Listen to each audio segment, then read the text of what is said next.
ప్రియమైన మిత్రమా, మీలోని అపార శక్తిని తెలుసుకోండి. మనమందరం విశ్వశక్తితో కనెక్ట్ అయి ఉన్నవాళ్ళమే. యూనివర్సల్ పవర్ అనేది కంటికి కనిపించని అదృశ్య శక్తి, కానీ అది ఎల్లప్పుడూ ప్రతి చోట ప్రవహిస్తుంది. ప్రతి ఆలోచన, ప్రతి భావన, ప్రతి చర్య ఈ శక్తి ద్వారా ప్రభావితం అవుతుంది. పాజిటివ్ ఎనర్జీని విడుదల చేస్తే పాజిటివ్ రిజల్ట్, నెగిటివ్ ఎనర్జీ విడుదల చేస్తే నెగిటివ్ రిజల్ట్ ఇస్తుంది. అయితే యూనివర్సల్ పవర్ అనేది మన ఎనర్జీతో కనెక్ట్ అయి ఉంటుంది. అది పాజిటివా నెగిటివా అనేది మనమే నిర్ణయించుకోవాలి.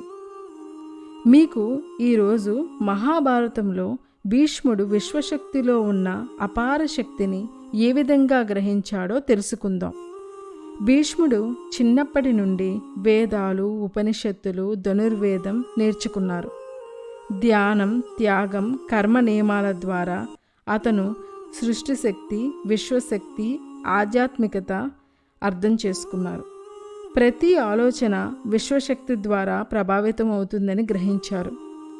మిత్రమా, మనం కూడా పాజిటివ్ ఆలోచనలతో జీవించాలి. భీష్ముడు ఎల్లప్పుడూ ధర్మాన్ని అనుసరించడంలో వ్యక్తిగత ప్రయోజనాలకు రెండవ స్థానం ఇచ్చేవారు. ధర్మానికి అనుగుణంగా ఉన్న కర్మలు మాత్రమే విజయాన్ని తెస్తాయి.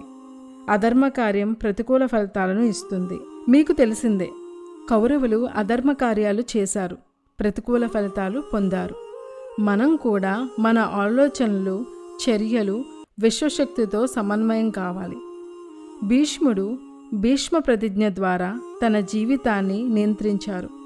కురుక్షేత్ర యుద్ధంలో ఆయన ఇచ్ఛామృత్యువు ద్వారా తన మరణ సమయాన్ని ఎంచుకున్నారు. ఇది మనకు జీవన శక్తిని, మన శక్తిని విశ్వశక్తితో అనుసంధానం చెయ్యాలి అని చెప్తుంది. ఇప్పుడు మీరు కళ్ళు మూసుకోండి. భీష్ముని ధైర్యం, శక్తి, ఆధ్యాత్మిక జ్ఞానం మీలోనూ ప్రవహిస్తున్నాయని ఊహించుకోండి. విశ్వశక్తి ప్రతి క్షణం మీలోనూ ఉంటుంది.